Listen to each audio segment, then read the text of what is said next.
जुनी पेन्शन लागू करा या मागणीसाठी बीडमध्ये जिल्हाधिकारी कार्यालयावर शासकीय कर्मचाऱ्यांनी मुंडण मोर्चा काढलाय। या मोर्चामध्ये शेकडो कर्मचारी सहभागी झाले होते। यावेळी जिल्हाधिकारी कार्यालयासमोर कर्मचाऱ्यांनी मुंडण करत सरकारचा निषेध केला, तर सरकार विरोधात तीव्र घोषणाबाजी देखील यावेळी करण्यात आली।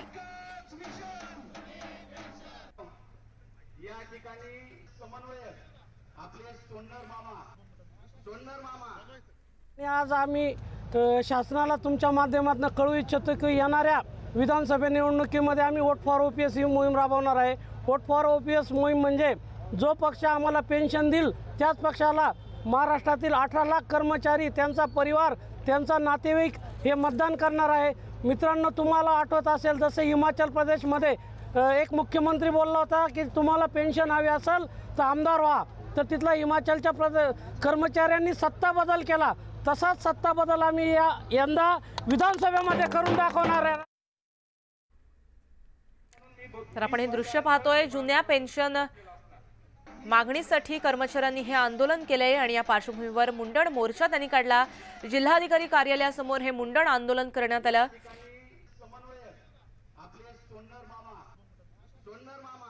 महाराष्ट्र राज्य जुनी पेन्शन संघटना बीडच्या माध्यमातून जे 1 नोव्हेंबर 2005 नंतर शासकीय सेवेमध्ये रुजू झालेले कर्मचारी आहेत, या सर्व कर्मचाऱ्यांना जुनी पेन्शन योजना सरसकट लागू करावी यासाठी आज पूर्ण बीड जिल्ह्यामधून सर्व विभागातील कर्मचारी या ठिकाणी उपस्थित झाले आहेत आणि आज शासनाचा प्रतिमात्मक निषेध म्हणून आज कर्मचाऱ्यांनी या ठिकाणी मुंडण मोर्चाचं आयोजन केलं आहे आणि आम्ही सर्वांनी शासनाचं निषेध म्हणून या ठिकाणी मुंडण केलेलं आहे।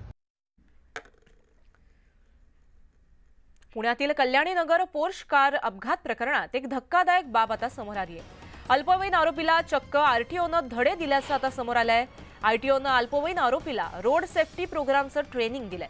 वाहतुकीची नियमावली, वाहन चालवताना काय काळजी घ्यावी या सगळ्या गोष्टी आरटीओनं शिकवल्या होत्या। अल्पवयीन आरोपीला धडे देण्याबाबत प्रचंड गुप्तता देखील पाळण्यात आली होती।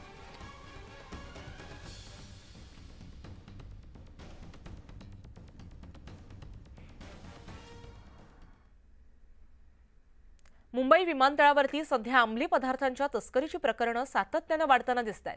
केनियातल्या नैरोबीमधून शॅम्पूच्या बॉटलमध्ये लपवून ड्रग्सची तस्करी करणाऱ्या एका महिलेला नुकतंच ताब्यात घेण्यात आलं। महत्त्वाचं म्हणजे शॅम्पूच्या बॉटलमधून ही महिला तब्बल 20 कोटींच्या कोकेन ड्रग्सची तस्करी करत होती। पाहूयात याबाबतचा एक सविस्तर रिपोर्ट। शॅम्पूच्या बाटलीत कोकेन, मुंबईत 20 कोटींचं कोकेन जप्त।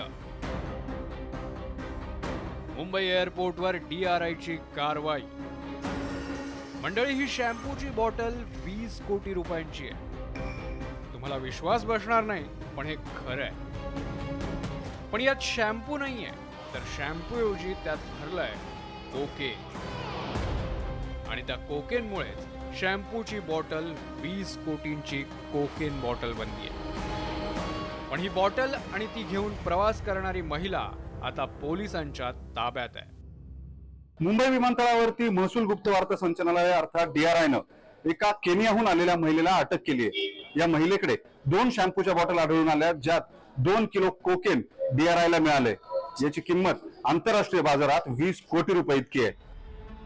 गेल्या काही महिन्यात मुंबई विमानतळावर मोठ्या प्रमाणात अंमली पदार्थ विरोधी कारवाया घडल्या। 14 जुलै 2024 2 कोटींचा गांजा जप्त।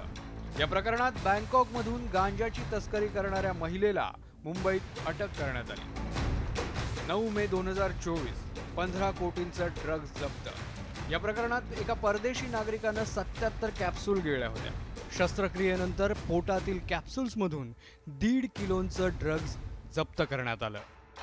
20 मार्च 2024 100 कोटींचं कोकेन जप्त। मुंबई विमानतळावर 2 परदेशी नागरिकांकडून 9 किलो 800 ग्रॅम कोकेन जप्त करण्यात आलं, ज्याची किंमत 100 कोटींच्या घरात होती। अंमली पदार्थांच्या तस्करीचे हे प्रकार नक्कीच चिंता वाढवणार आहे। भारतात ड्रग्सच्या आहारी जाणाऱ्यांचं प्रमाणही वाढत असल्याचं समोर येत आहे। त्यामुळे अशा प्रकारच्या तस्करीला आता आळा बसावा आणि तस्करी करणाऱ्यांवरही कठोरात कठोर कारवाई व्हावी हीच अपेक्षा। तरच आपली भावी पिढी अशा गोष्टींपासून दूर राहू शकेल। Bureau report, news 18 Lokmat. पुढे आपण शहापूरमध्ये जातोय. शहापूर तालुक्यातील एसटी आगारामध्ये नादुरुस्त एसटी असल्यानं ब्रेकडाऊनचं प्रमाण मोठ्या प्रमाणात वाढलंय. शहापूर आगारातून निघालेली बस अवघ्या 3 किलोमीटर अंतरावर सापगाव पुलावर येऊन बंद पडली. यामुळे प्रवाशांना तात्काळ उभं राहण्याची वेळ आली. आगारातून निघताना एसटी सुस्थितीत आहे की नाही हे पाहिलं जात नसल्याचा आरोप आता या पार्श्वभूमीवर केला जातोय. त्यामुळे हा बेभरवशाचा कारभार प्रवाशांच्या जीवावर बेतणार अशी परिस्थिती सध्या निर्माण झाली आहे.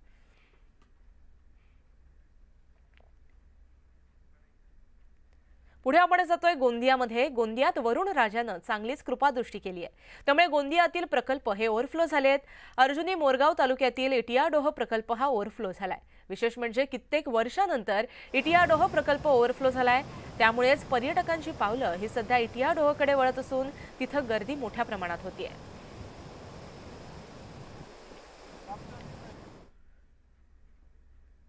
तर पुढे एक धक्कादायक घटना लातूरमध्ये घडली आहे. लातूरमध्ये पुरात एक जण वाहून गेल्याची धक्कादायक माहिती समोर येते.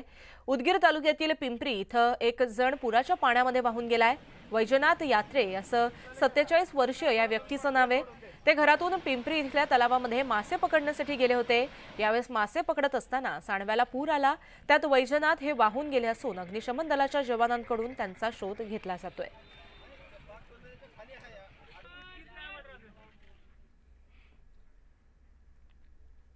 तर पुढची बातमी येते नाशिकमधून. नाशिकच्या चांदवडमध्ये एका 7 वर्षीय मुलाचं अपहरण करण्यात आलं होतं. दरम्यान अपहरणाच्या 3 दिवसांनी चिमुकल्याचा मृतदेह सापडल्यामुळे चांदवड शहर हे संपूर्णतः हादरून गेलंय. या घटनेच्या निषेधार्थ चांदवडच्या वडनेर भैरवमध्ये बंद पुकारण्यात आलाय. स्वातंत्र्य दिनाच्या दिवशी ध्वजारोहण सोहळ्याला हा चिमुकला गेला होता. त्याच वेळेस तो बेपत्ता झाला. दरम्यान सीसीटीव्ही तपासल्यानंतर त्याचं अपहरण झाल्याचं लक्षात आलं. पोलिसांनी अपहरण करणाऱ्याला सीसीटीव्हीच्या आधारे ताब्यात घेतलंय.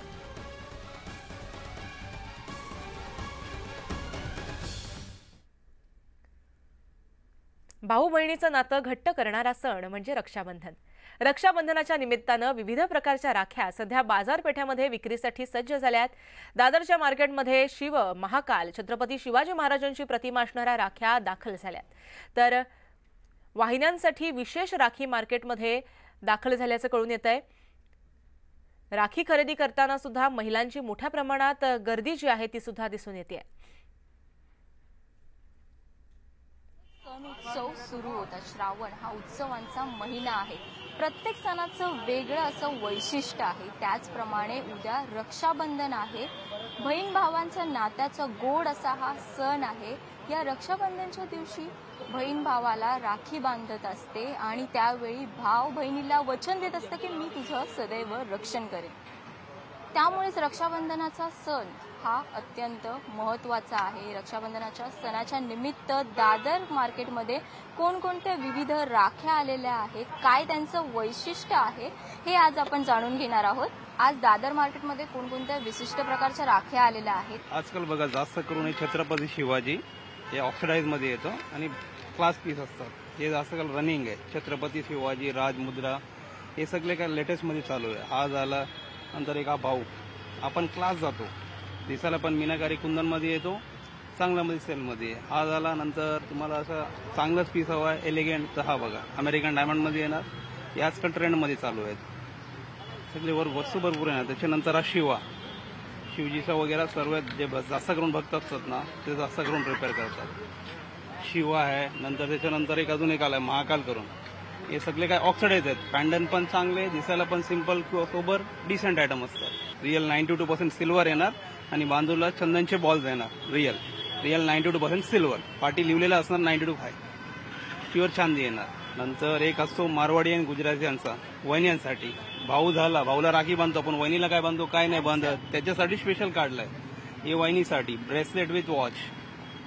हे आजकाल रनिंग मध्ये ट्रेंड मध्ये आहे. वहिन्यांसाठी भरपूर रोजचे 100 पीस जातात. रनिंग आयटम आहे. तुम्ही इकडे चांदीची राखी देखील दाखवली आहात, तर त्याची किंमत काय आहे? कारण चांदीची राखी म्हटल्यावरती सर्वांच्या मनात असं येतं की खूप महाग असणार, तर त्याची किंमत काय आहे? रिझनेबल आहे. हा आपल्याकडे 350लाच आहे. दादर मार्केटमध्ये वेगवेगळ्या व्हरायटीमध्ये राख्या आलेल्या आहेत.